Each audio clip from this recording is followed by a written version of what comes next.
आभार।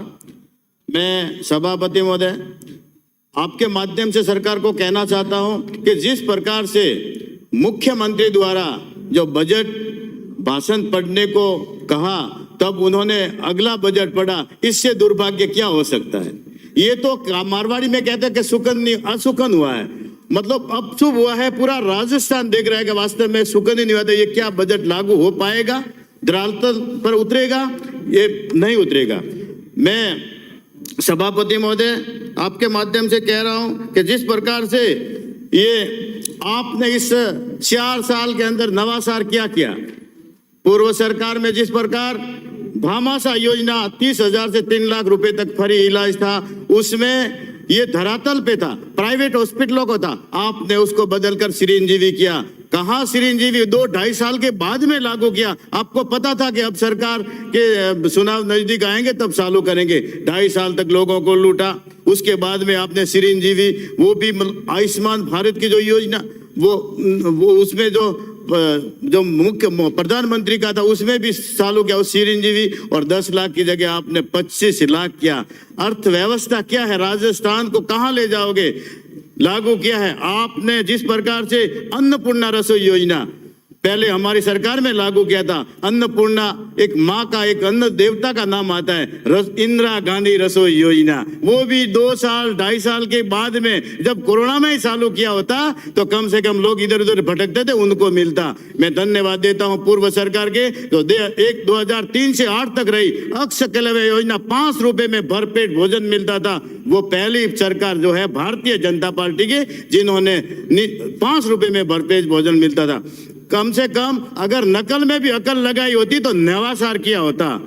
गौरवपथ योजना, हम विकास पथ करेंगे। कौन से विकास पथ दिए पूरे राजस्थान प्रदेश को? पंडित दीनदयाल विद्युतीकरण योजना, एक भी किसी को कनेक्शन दिया हो घर का, किसी गरीब का अन्याय हुआ है, एक भी कनेक्शन नहीं दिया गया। और जिस प्रकार से ये सुकन्या योजना 50,000 रुपए मिलते थे, शुभ लक्ष्मी योजना पढ़ने पर मिलते थे, वो सरकार थी भारतीय जनता पार्टी।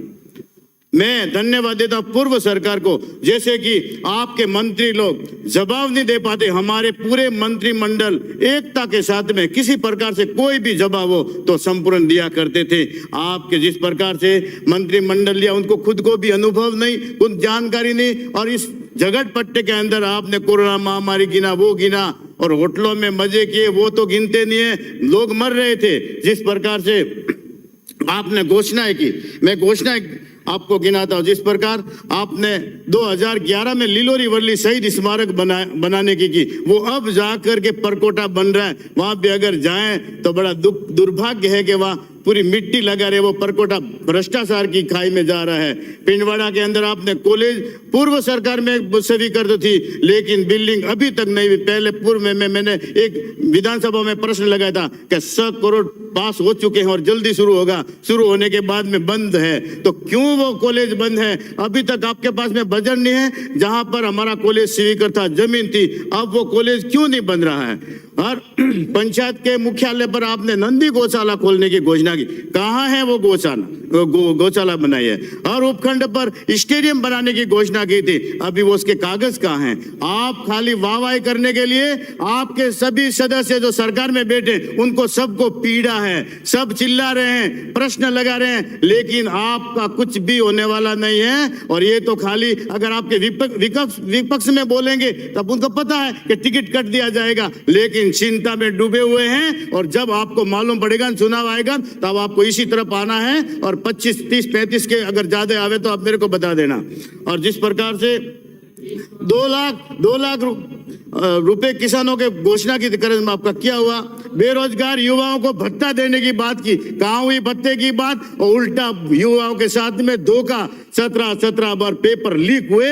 शर्म आनी से ऐसी सरकार को। और प्रदेश का युवा जानता है कि जिस प्रकार की जो सरकारें हैं वो नाकाम है इस प्रदेश चलाने में, तो आपस में कुर्सी बसाने में लगे हैं। 10 करोड़ की घोषणा तो आपने पहले की थी, मिसिंग लिंक रोडों की और मरम्मत की, कहां गए वो रोडे? अभी तक उसका कोई ठिकाना नहीं। अब 10 करोड़ की घोषणा और की है, पता नहीं कब लागू होगी। ये समझ से बाहर है। आप जिस प्रकार से गौ माता की चर्चा सब आपने की, गौ माता की चर्चा है, और गौ माता को लेकर चर्चा खूब, लेकिन ये बताओ कि इलेक्ट्रॉनिक कत्ल खाने किस सरकार ने चालू किए थे, ये तो बता सकते हो ना। इलेक्ट्रॉनिक कत्ल कारखाने शुरू किए आपकी सरकार में। दिल्ली में गो हत्या के विरुद्ध में अगर दिल्ली में साधुओं ने धरना दिया था, तब साधुओं पर गोली बिछा करके उनकी हत्या की। इसके ऊपर क्या हो सकता है? जहाँ श्रीमती इंदिरा गांधी प्रधानमंत्री थी, ऐसे हमारे प्रधानमंत्री नरेंद्र भाई मोदी, जो आप कह रहे हो कि एक सब पर भारी, तो वो नहीं कह रहे, हम कह रहे, पूरे देशवासी कह रहे हैं कि हम जो नरेंद्र मोदी सब पर भारी है, वो जनता कह रही है, पूरे विश्व के लोग कह रहे हैं। आज देश और दुनिया में आज उनका एक सबका साथ सबका विश्वास, सबके साथ वो जिस प्रकार का नारा है, वो नरेंद्र भाई मोदी है, जिन्होंने देश और दुनिया में उन्होंने नाम कमाया है। आज विदेशों में जाते हैं, सब नतमस्तक होते हैं, वो ऐसे प्रधानमंत्री नरेंद्र भाई। 9 साल हुए हैं, क्या किया आप लोगों ने? जैसे गौ माता के नाम पर अब चर्चाएं करते हो, अब जय श्री राम के नारे लगाते हो, अब नाव डूब रही है ना, तब आपको यादें आती है सारे कारनामे आप जिस प्रकार से ये कर रहे हो, जो किसी से छुपे हुए नहीं है। और जिस प्रकार की बजरी पे चर्चा हुई, हमारे बहुत ही विद्वान साथी शिवगंज सिरोही से आए हैं, वो सलाहकार हैं, और बजरी के विषय में आपने 1700-1600 रॉयल्टी करके जनता को लूटा है। जहां पर इससे बड़ा दुर्भाग्य क्या हो सकता है? जो रॉयल्टी अगर आती है, उसमें तो 2 ट्रैक्टर गरीब के घर में जाते थे। प्रधानमंत्री आवास जब बनता है तो वो रोता है कि वास्तव में बजरी की रॉयल्टी और बजरी कहां से लाए? 3-3 हजार रुपए लगते हैं उस ट्रैक्टर के। मैं सभापति महोदय आपके मार्फत कहना चाहूंगा कि जिस प्रकार से ये सलाहकार जो मुख्यमंत्री को उस समय अगर चिल्लाए होते हैं, जब टेंडर हुए थे उस समय तो हमने कहीं विरोध किया, धरने प्रदर्शन के, और हमारे प्रभारी मंत्री जी चौधरी साहब वहां सिरोही में आते, इनको भी हमने ज्ञापन दिया। तब उनको लगा कि वास्तव में अगर मैं अब चुनाव के सर पे है तो मैं नहीं बोलूंगा तो मेरे ऊपर पड़ेगा, तो उन्होंने फिर वाहवाही लूटने के लिए, जबकि जनता समझ चुकी है ये तो खाली झूठ का पुलंदा है और पढ़ाया गया बजट। मैं समझता हूं कि कुछ होने वाला नहीं है। और आप जिस प्रकार से सरकार में बैठे हुए ये घमंड ना करें कि हम सब कुछ कर लेंगे, लेकिन अभी तक स्कूलों की हालत देखी होगी आपने। स्कूलों के अंदर कमरे नहीं है। स्कूल जो रमसा का बजट आता कहाँ गया?